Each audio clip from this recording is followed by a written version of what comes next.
नमस्कार। हम विश्व के भूगोल में अलग अलग देशों का अध्ययन कर रहे थे, जिसमें हम दक्षिणी अफ्रीका देश के बारे में पढ़ रहे थे। पिछली जो हमारी वीडियोस बनी हैं उसमें हमने दक्षिणी अफ्रीका का सामान्य परिचय, इसका धरातलीय स्वरूप, वहाँ की जलवायु, वनस्पति, मिट्टियाँ इत्यादि पर चर्चा की है। आज की वीडियो में हम दक्षिण अफ्रीका में कौन कौन सी कृषि की जाती है या फिर वहाँ की मुख्य फसलें कौन कौन सी हैं, इस सब के बारे में चर्चा करेंगे। सबसे पहले अगर हम बात करें दक्षिणी अफ्रीका में, तो यहाँ पे कृषि कार्य के लिए अनुकूल दशाएं नहीं हैं। फिर भी यहाँ पर वर्तमान सदी में कृषि के संबंध में उल्लेखनीय प्रगति हुई है। पहले यहाँ जीवन निर्वाह कृषि का प्रचलन था, लेकिन अब यहाँ पे क्या है, बाद में व्यापारिक कृषि प्रारंभ हुई। कृषि उपजों की मांग में वृद्धि के कारण कृषि यंत्रों का प्रयोग धीरे धीरे बढ़ता जा रहा है और यहाँ पर मिश्रित कृषि का विकास भी हुआ है। और उसके साथ साथ अगर देखें, जिसमें पशुपालन के साथ चारे की फसलें, खाद्यान्न फसलें उगाई जाती हैं। सिंचाई की सुविधा का विस्तार हो गया, नई तकनीक हो गई और नए किस्म के बीज हो गए। तो इन सभी का यहाँ पर क्या है, बहुत विकास हुआ है। और इन्हीं सब के आधार पर यहाँ पर अगर हम बात करें यहाँ की कृषि की, तो यहाँ पर क्या है, मुख्य रूप से जो यहाँ की फसलें हैं उसमें क्या है, मक्का और हो गया गेहूँ, ये मुख्य रूप से यहाँ पर क्या है, उपजाए जाते हैं।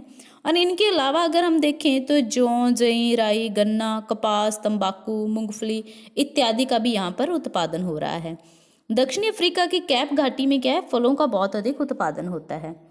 अगर हम बात करें दक्षिणी अफ्रीका की, तो आप इसमें जो दक्षिणी अफ्रीका देश का मैप है, इसमें आप देख सकते हो, ये क्या है कि अफ्रीका महाद्वीप के बिल्कुल दक्षिण में है।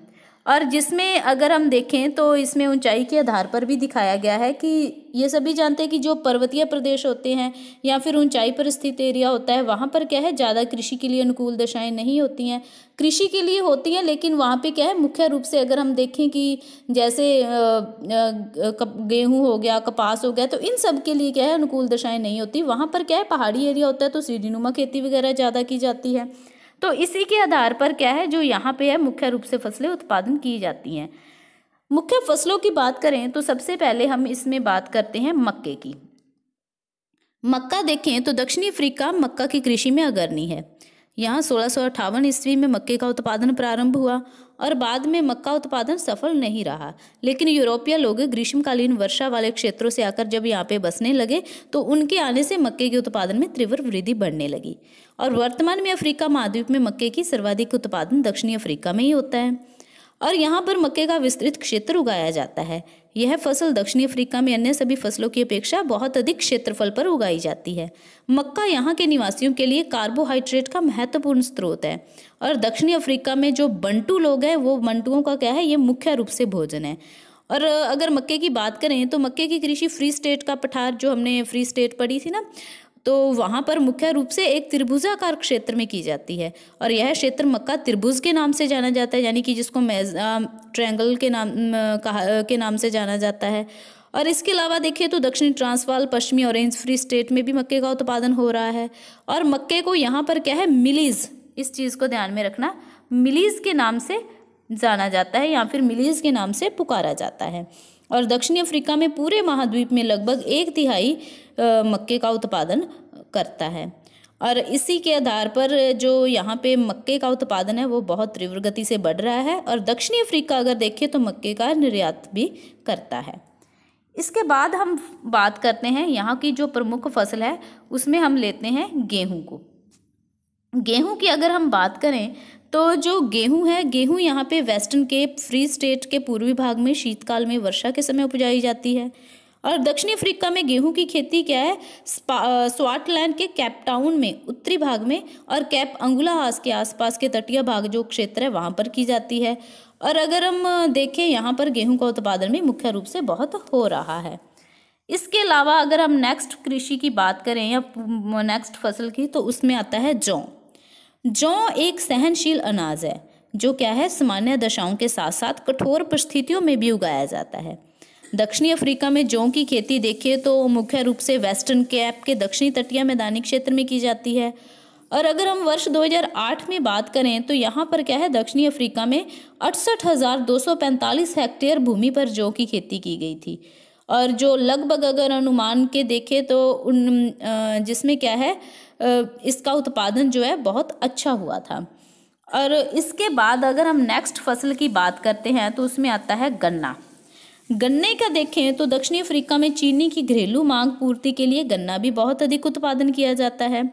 अफ्रीका महाद्वीप में उत्पादित गन्ने एवं चीनी का 40% भाग दक्षिणी अफ्रीका द्वारा उत्पादित किया जाता है। दक्षिणी अफ्रीका में पूर्व में समुद्र के तटीय भाग में स्थित नेटाल जो है यहाँ का प्रमुख उत्पादक प्रदेश है और देश में गन्ने का औसत उत्पादन 60 टन प्रति हेक्टेयर है। इसके बाद अगर हम नेक्स्ट फसल देखें जो यहाँ पर उपजाई जाती है उसमें नाम आता है सोरघम का। सोरघम की बात करें तो इसे क्या है, काफिर कान भी कहा जाता है। ये चीज़ को ध्यान में रखना, सोरघम जो है इसको काफिर कान के नाम से भी जाना जाता है या फिर काफिर कान कहा जाता है। और अगर हम दक्षिणी अफ्रीका की देखें तो ये मूल फसल है जो मक्का के उत्पादन से पहले यहाँ के मूल निवासी जो बंटू जनजाति के बारे में भी आपको बताया, जो बंटू जाति के लोग थे उनके द्वारा ये उगाई जाती थी। और बांटू लोग इसे खाद्यान्न हो गया, नियर बनाने के रूप में भी इसका उपयोग लेते थे। और इसके अलावा अगर देखें तो यूरोपियन लोगों द्वारा अब यह कृषि पुनः शुरू की गई है। और दक्षिण अफ्रीका में इसकी खेती मपुमलंगा जो प्रांत है, इसके अलावा फ्री स्टेट, लिम्पोपो और नॉर्थ वेस्ट में वहाँ पर क्या है, ग्रीष्म काल के क्षेत्र में शुष्क भाग में की जाती है और यहाँ पर इसका उत्पादन बहुत अच्छा होता है। इसके बाद अगर हम नेक्स्ट फसल की बात करें तो उसमें नाम आता है कपास का। कपास क्या है, एक उष्ण व उपोष्ण कटिबंधीय पौधा है जिसके लिए ये सभी जानते हैं क्योंकि कपास अपने भारत में भी बहुत अच्छा होती है। तो इसके लिए जैसे इसमें टेम्परेचर देखें तो 20 डिग्री से 35 डिग्री सेंटीग्रेड तापमान, और अगर वर्षा देखें तो 75 से 100 सेंटीमीटर तक वर्षा की आवश्यकता होती है और जो इसके लिए उपयुक्त मानी जाती है। और इसके अलावा अगर बात करें कपास के उत्पादन की तो यह गहन उपजाऊ मिट्टी, समतल धरातल, उर्वरक का उपयोग और सस्ते और अधिक मात्रा में श्रमिक उपलब्ध होने चाहिए, तो वहाँ पर क्या है इसका उत्पादन होता है। अब नेक्स्ट फसल की बात करते हैं तो उसमें नाम आता है तंबाकू का। तंबाकू में अगर हम देखें तो तंबाकू जो है जो उष्ण कटिबंध का पौधा है और लेकिन अगर इसमें देखें तो यह कहीं कहीं शीतोष्ण कटिबंध में भी इसकी फसल होती है। उष्ण कटिबंधीय और उपोष्ण कटिबंधीय जलवायु तंबाकू के लिए मुख्य रूप से उपयोगी है।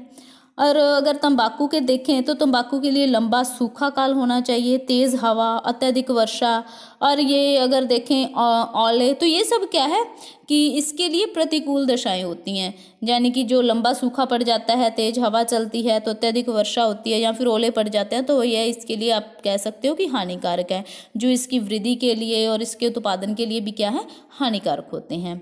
और इसके अलावा अगर हम इसके उत्पादन की बात करें तो लगभग 14% तक दक्षिणी अफ्रीका में इसका उत्पादन किया जाता है, अफ्रीका महाद्वीप का 14%, और यह अफ्रीका महाद्वीप का तीसरा सबसे बड़ा इसका उत्पादक देश है। और यहाँ पे तंबाकू का अधिकांश उत्पादन देखें तो ट्रांसवाल का ब्रिटिश नेटाल के समुद्र तटीय क्षेत्र, कैप प्रांत के दक्षिणी पश्चिमी तटवर्ती प्रदेश, तो यहाँ पर मुख्य रूप से होता है। अगर दक्षिणी अफ्रीका में देखें तो शीतकाल और ग्रीष्मकाल दोनों ऋतुओं में क्या है, तंबाकू की खेती की जाती है और यहाँ पर उत्पादन की जाने वाली अधिकांश तंबाकू क्या है, वर्जीनियन किस्म की है, तो इस चीज़ को ध्यान में रखना। नेक्स्ट इसके बाद हम फसल की बात करें तो उसमें नाम आता है चाय का। चाय क्या है, दक्षिणी अफ्रीका में कुछ स्थानों पर इसकी कृषि प्रसिद्ध है। अगर वैसे देखें तो वेस्टर्न कैप का कैडरबर्ग क्षेत्र हो गया जो कैपटाउन से 200 किलोमीटर की ऊंचाई पर है। राइबोस चाय यहाँ पे उत्पादन की जाती है, इस चीज़ को ध्यान में रखना, राइबोस चाय, क्योंकि जो राइबोस चाय है ये क्या है, मुख्य रूप से फेमस चाय है, तो यहाँ पे राइबोस चाय का उत्पादन किया जाता है। वेस्टर्न कैप के पहाड़ी क्षेत्र में भी यहाँ पे चाय का उत्पादन किया जाता है। इसके बाद अगर हम नेक्स्ट फसल की बात करते हैं तो यह है मूंगफली। मूंगफली की बात करें तो यह भी एक उष्णकटिबंधीय पौधा है और इसके लिए अगर टेम्परेचर देखें तो 20 डिग्री से 25 डिग्री सेंटीग्रेड तापमान होना चाहिए। सामान्य वर्षा, उपजाऊ मिट्टी और पर्याप्त श्रमिक इसके लिए आवश्यक होते हैं। और खाद्य तेल की मांग में वृद्धि के कारण मूंगफली के उत्पादन को क्या है, प्रोत्साहन मिला है। अगर दक्षिणी अफ्रीका में मूंगफली के उत्पादन के क्षेत्र की बात करें तो स्प्रिंग वॉक, फ्लैटर्स, पश्चिमी ट्रांसवाल, उत्तरी पश्चिमी ऑरेंज फ्री स्टेट, तो इसके जो शुष्क क्षेत्र हैं और इसकी जो शुष्क क्षेत्र की बलुई मिट्टी है तो वहाँ पर ये मुख्य प्रदेश है। वर्तमान में अगर हम देखें तो मूंगफली की कृषि में मूंगफली की जो खेती की जाती है उसमें कृषि यंत्रों का प्रयोग क्या है, बढ़ रहा है। तो इस प्रकार से क्या है, आज हमने जो दक्षिणी अफ्रीका के मुख्य रूप से उपजाई जाने वाली फसलों के बारे में बात की है, जिसमें अगर आपको वैसे बताएं तो इसमें मक्का, गेहूं, जौ, गन्ना, सोरगम, कपास, तंबाकू, चाय, मूंगफली इत्यादि फसलें क्या है मुख्य रूप से उत्पादित होती हैं। और जिसमें आपको पहले ही बता दिया कि जो मक्का हो गया और जो गेहूं है जो वो क्या है यहाँ पे मुख्य रूप से उपजाई जाती हैं। तो आई होप कि आपको दक्षिणी अफ्रीका की जो प्रमुख फसलें हैं उसके बारे में समझ आ गया होगा। धन्यवाद।